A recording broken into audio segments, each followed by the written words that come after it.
हाय, welcome back friends. अगर आप swing trading करते हो तो आपको पता होगा strong stocks maximum time strong sector से ही निकलते हैं। लेकिन प्रॉब्लम ये है कि most of the traders sector का एनालिसिस कोई भी रैंडम तरीके से करते हैं या फिर ब्लाइंडली न्यूज़ फॉलो करते हैं। इस वीडियो में मैं आपको मेरा स्टेप बाय स्टेप प्रोसेस दिखाने वाला हूँ, जिसे मैं यूज़ करके स्ट्रॉन्ग सेक्टर्स को ढूंढता हूँ और फिर उन सेक्टर्स में से मैं लीडिंग स्टॉक्स को निकालता हूँ। अगर आप ये प्रोसेस यूज़ नहीं करते तो फिर ट्रेडिंग आपकी एक गेस वर्क पे चलते रहेगी।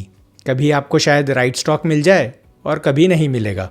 बट अगर आप सेक्टर स्ट्रेंथ को सही तरीके से एनालाइज करना सीख जाते हो तो आप फिर हमेशा मार्केट के स्ट्रॉन्गेस्ट सेक्टर से अलाइन रहोगे और ऑटोमेटिकली वीक सेक्टर से दूर हो जाते हो। मैं हूं हसीब बदर और मैं पिछले 5 सालों से फुल टाइम ट्रेडिंग कर रहा हूं और मैंने बहुत सारे तरीके आजमाए हैं, अलग अलग एक्सपेरिमेंट्स किए हैं और तब जाके ये समझ में आया कि स्ट्रॉन्ग सेक्टर में से स्ट्रॉन्ग स्टॉक ढूंढना बहुत इम्पॉर्टेंट है अगर आपको अच्छे से स्विंग ट्रेडिंग करनी है और ब्रेकआउट्स कैच करने हैं तो। क्योंकि अगर आप स्ट्रॉन्ग सेक्टर में रहते हो तो इससे आपको ब्रेकआउट वाले स्टॉक ढूंढने की प्रोबेबिलिटी काफ़ी बढ़ जाती है और आपकी ट्रेडिंग क्लियरर एंड सिंपलर होती है और आपको डिसीजन मेकिंग में भी बहुत इजी हो जाता है। तो चलिए स्टार्ट करते हैं आज का वीडियो। तो सबसे पहले ये समझ लीजिए कि स्ट्रॉन्ग सेक्टर में रहना क्यों ज़रूरी है। मार्केट में डिमांड सप्लाई का रोल रहता है और सर्टेन अमाउंट का पैसा स्टॉक्स को चेस करता है। अब वो पैसा ऐसा नहीं है कि रैंडमली कोई भी स्टॉक में चला जाए। वो हमेशा आप देखोगे तो एक theme base sector base rally रहती है, जहाँ पे कभी आपने सुना होगा कि डिफेंस स्टॉक्स अच्छा कर रहे हैं, ऑटो स्टॉक्स अच्छा कर रहे हैं, आईटी स्टॉक्स अच्छा कर रहे हैं। तो ये सेक्टर्स हो गए, डिफेंस, आईटी, ऑटो, ऐसे ढेरों सेक्टर्स है हमारे मार्केट में।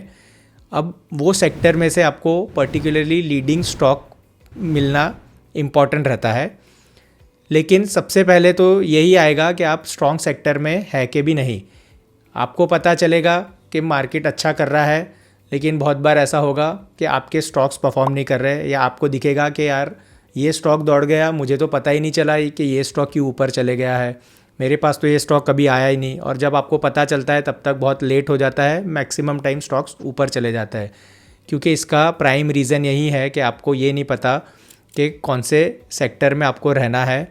और जैसे मैंने कहा, जो डिमांड सप्लाई का खेल है वो इंस्टीट्यूशन मनी के कारण क्रिएट होता है और इंस्टीट्यूशन मनी अनलिमिटेड नहीं है, लिमिटेड है। तो वो पैसा जो भी सेक्टर्स में जाता है तो वो सेक्टर स्ट्रॉन्ग होता है और उसके अंदर के ही स्टॉक्स परफॉर्म करते हैं। ये मैंने आपको बहुत ही लेमन लैंग्वेज में समझा दिया कि सेक्टर का इंपॉर्टेंस क्या है, उसके वेरियस रीजंस है। बट हमारा वीडियो का वो परव्यू नहीं है। हमें इस वीडियो में ये सीखना है, ये समझना है कि हम ऐसे स्ट्रॉन्ग सेक्टर्स में कैसे रहें और ऐसे ही सेक्टर्स में से हम स्ट्रॉन्ग लीडिंग स्टॉक्स कैसे निकालें। तो चलिए मैं आपको सिंपल वे में ये एक तरीके से ट्रेडिंग व्यू पे करके दिखाता हूँ।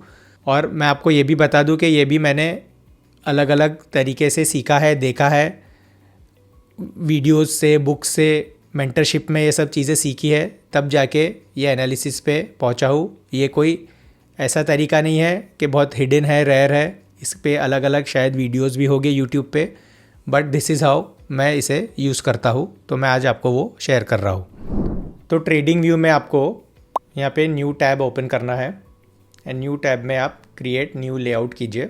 न्यू लेआउट करेंगे तो उसमें आपको यहाँ पे सिलेक्ट करके निफ्टी 50 लेना है। जैसे आप यहाँ देखेंगे ये निफ्टी 50 इंडेक्स ऑलरेडी लगा है। ये आप बार स्टाइल में यहाँ पे जाके लाइन चार्ट या लाइन सिलेक्ट कीजिए तो ये ऐसा लाइन बन के आ जाएगा। अब हमें इसमें वेरियस सेक्टर्स ऐड करने हैं। तो वो कैसे करते हैं और आपको वो नाम कैसे पता चलेंगे। तो सबसे पहले जो आपको करना है, NSE इंडिया की वेबसाइट पे जाइए और वहाँ पे मार्केट डेटा में जाइए। मार्केट डेटा में आप इंडाइसिस में जाइए एंड इंडाइसिस में आप यहाँ पे देखिए सेक्टोरल इंडाइसिस है। स्क्रॉल करेंगे तो ये सब इतने सारे नाम हैं यहाँ पे, Nifty auto, Nifty financial, FMCG, IT, media, metal, pharma, private bank, realty, health care.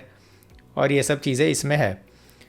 तो आपको ये नाम ट्रेडिंग व्यू में डालने हैं।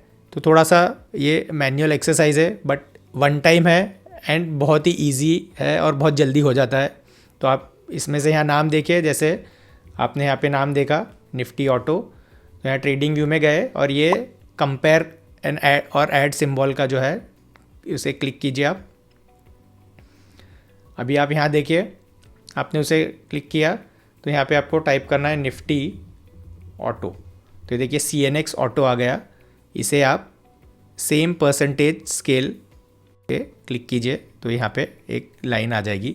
सिमिलरली हमने देखा था निफ्टी फार्मा, तो ये देखिए CNX फार्मा आ गया, उसे सेम परसेंटेज स्केल कीजिए, क्लिक कीजिए। Nifty IT same percentage scale, click कीजिए, ये भी आ गया। यहाँ पे Nifty defence same percentage scale, ये भी आ गया। हो सकता है कोई कोई नाम इसमें ना हो, जैसे डिफेंस स्पेसिफिकली नहीं है, वो कोई दूसरे सेगमेंट में होगा, क्योंकि सब प्लेटफॉर्म्स मल्टीपल प्लेटफॉर्म्स है जहाँ पे आप ये सेक्टर्स चेक कर सकते हैं। मार्केट स्मिथ भी है, चार्ट मेज है, और अलग अलग प्लेटफॉर्म्स है जहाँ पे अलग अलग नाम से सेक्टर्स डिफाइन होते हैं। ट्रेडिंग व्यू पे भी है, मैंने भी इस पे वीडियो बनाया है, आप लिंक डिस्क्रिप्शन में डाल दूंगा, चेक कर सकते हैं कि वहाँ से आपको कैसे सेक्टर्स के नाम मिलते हैं। बट द पॉइंट इज़ कि ये अलग अलग नाम से होते हैं, तो आपको मेजरली इसमें सभी मिल जाएगा। तो आप वहाँ पे जो भी नाम थे NSE की वेबसाइट पे वो सब आप डाल देंगे तो कुछ इस तरह से वो आपका चार्ट दिखने लगेगा। तो जो मैंने एक्चुअल में बनाया हुआ है, अभी हम उस पर चले जाएंगे। और यहाँ पे आप देखिए, जो राइट में आपको ये स्केल पे हो सकता है कभी नाम ना आते हो, जैसे यहाँ पे CNX IT निफ्टी फार्मा दिख रहा है, तो यहाँ राइट क्लिक करना आप, और यहाँ से आपको ये लेबल्स में सिंबल नेम अगर अनचेक होगा, ये देखिए अनचेक किया तो ये नाम हट गए, तो उसे आपको यहाँ पे चेक करना है, तो ये सब नाम आ जाएंगे। तो इससे आपको आइडेंटिफाई हो जाएगा कि कौन से सेक्टर की ये लाइन है। अब इसे एनालाइज कैसे करना है वो समझते हैं। तो ये देखिए यहाँ पे ये मैंने ऑलमोस्ट सभी सेक्टर्स इसमें ऐड करके रखे हैं। इस लेआउट को मैंने सेक्टर कंपैरिजन नाम देके सेव कर दिया है कि फॉर रेडी रेफरेंस। अब यहाँ आप देखेंगे, ये आपको दिख रहा है, यहाँ पे आपको दिखेगा ये निफ्टी। तो निफ्टी इज़ द बेंचमार्क जिससे हम इसे कंपेयर कर रहे हैं। इसके ऊपर जो भी नाम आ रहे हैं, जैसे Nifty Finserv, CNX IT, metal, oil and gas, auto, PSU bank, these are doing well. जब ये वीडियो बन रहा है आज की डेट में, these are performing outperforming Nifty, और उसके नीचे जो नाम है these are underperforming Nifty. तो हमें ये निफ्टी के नाम के नीचे जो नाम आ रहा है उसे हमें इग्नोर करना है, उसके ऊपर जो नाम है हमें उसमें रहने की कोशिश करनी है। तो आप यहाँ पे देखिए कि अब जैसे ये PSU बैंक आ रहा है, तो अब आपको कैसे पता चलेगा कि इसके अंदर कौन से स्टॉक्स आते हैं। तो अब आपको ये जो नेक्स्ट स्टेप करना है वो आपको जाना है। जैसे यहाँ पे आप देखिए ये निफ्टी PSU बैंक है, आप उसको क्लिक कीजिए तो देखिए ये लिस्ट खुल गया। अब ये नाम आपको यहाँ से लेके सिंपल यहाँ ट्रेडिंग व्यू में आपको लिस्ट बनाना है। जैसे अगर आप मेरा लिस्ट देखें, मैंने मेजर बैंक्स करके लिस्ट बनाया हुआ है मेरा, उसमें ये सब नाम ऑलरेडी है। जैसे हमें पता चल गया कि PSU बैंक का सेक्टर आउट परफॉर्म कर रहा है क्लियरली। तो अभी हमें एक एक स्टॉक को एनालाइज करना है चार्ट पे जाके कि उसमें से कौन सा लीडिंग है। लेकिन उसके पहले आपको एक और चीज़ मैं बता दूं कि ये आप स्विंग ट्रेडिंग के पर्पज़ से अगर कर रहे हैं तो आपको यहाँ पे नीचे जाके इसे यहाँ से 3 मंथ्स कर लेना है, क्योंकि हमें रीसेंट देखना है, क्योंकि स्विंग ट्रेडिंग एक थोड़ा सा शॉर्टर टर्म टाइम फ्रेम में हम ट्रेड करते हैं, तो बहुत पीछे भी नहीं जाना है। तो अब आपको ये जब 3 मंथ्स आप कर लेंगे तो थोड़ा सा ये एनालिसिस यहाँ पे परफॉर्मेंस चेंज हो जाएगा, तो रिसेंटली जो आउट परफॉर्म कर रहा है वो आपको दिखेगा। अब देखिए हमने जैसे ही चेंज किया उसे, तो देखिए क्लियरली PSU बैंक सभी सेक्टर्स को आउट परफॉर्म कर रहा है, और निफ्टी ने जैसे अगर आप यहाँ देखिए 5.55% गेन दिखा रहा है लास्ट 3 मंथ्स में। तो CNX auto, finance, private bank, telecom, Finserv, oil and gas, तो ये सब निफ्टी को आउट परफॉर्म कर रहे हैं। तो ये आउट परफॉर्मिंग सेक्टर्स है, but the clear leading sectors इस केस में आपको यहाँ पे PSU बैंक दिख रहा है। तो अभी आपको जैसे मैंने बताया कि आपको PSU बैंक के नाम मिल जाएंगे, कौन से मेजर बैंक्स है उसको आपको जैसे एनालाइज करना है। तो आपने अभी यहाँ पे ये आप मेजर बैंक्स में चले गए और उसमें देखिए यहाँ पे ये सब अभी नाम आ रहा है। हो सकता है कोई नाम कम ज़्यादा हो इसमें, तो आप प्रॉपरली उसे और भी अलग अलग प्लेटफॉर्म से ढूंढ के उसमें ऐड कर सकते हैं। यहाँ पे इंपॉर्टेंट पॉइंट है कि आपको लीडिंग सेक्टर का पता चल गया है, आपको अभी उसी में नाम ढूंढने हैं। तो जैसे हम पहले देख लेते हैं कैम्स क्या कर रहा है। तो camps is not a bank, but वो ट्रेडिंग व्यू में इसके अंदर में आता था, तो इसलिए यहाँ पे दिख रहा है नाम। तो हम कैनरा बैंक से देखते हैं। तो कैनरा बैंक देखिए क्लियरली लीड कर रहा है, क्लियर अप ट्रेंड में है। अगर आप यहाँ देखें ये 20 मूविंग एवरेज के ऊपर चल रहा है, उसको रिस्पेक्ट करके या बाउंस करके भी ऊपर चल रहा है। तो कैसे सेटअप सिलेक्ट करना वो सब वेरियस वीडियोस में मैंने अपने चैनल पे समझा है, लिंक डिस्क्रिप्शन में डाल दूंगा, वहाँ चेक कर सकते हैं। बट द पॉइंट इज़ कि देखिए ये क्लियर अप ट्रेंडिंग स्टॉक है। सेंट्रल बैंक क्या कर रहा है? Central bank is under performing, Canara bank से बेटर नहीं कर रहा है, तो उसे हम अवॉइड कर देंगे। सिमिलरली धनलक्ष्मी बैंक भी नहीं कर रहा है, इंडियन बैंक कर रहा है, तो देखिए वो भी बेटर है। Indian overseas bank is not performing well, JNK bank में नहीं अच्छा कर रहा है, कर्नाटका बैंक में रीसेंट ट्रेंड आया है, you can keep it in the list. Bank of Maharashtra is not better than Canara bank but still in up trend. Punjab national bank देखिए आप अप ट्रेंड में है।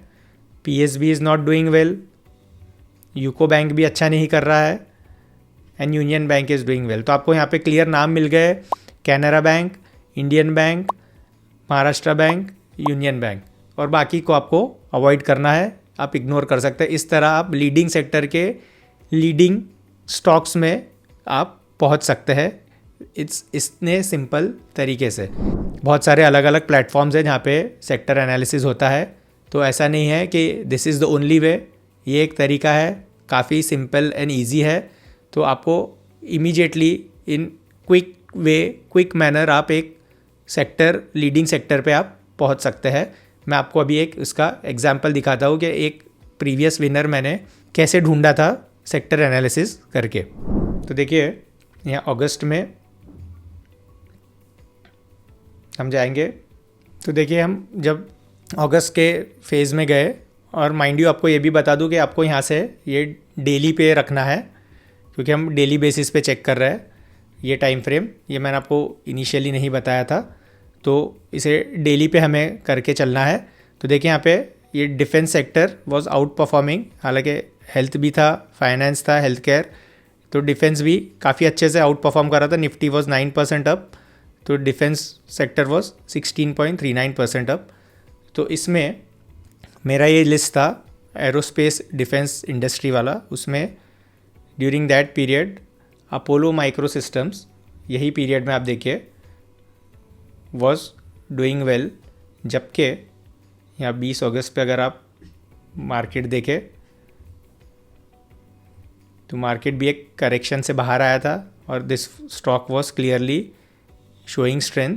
यहाँ पे एक अच्छा सेटअप था, प्रायर अप ट्रेंड था, 50 MA के नीचे जाके यहाँ पे टाइट हुआ, और बाकी सब चीज़ें वॉल्यूम्स भी बहुत अच्छे थे।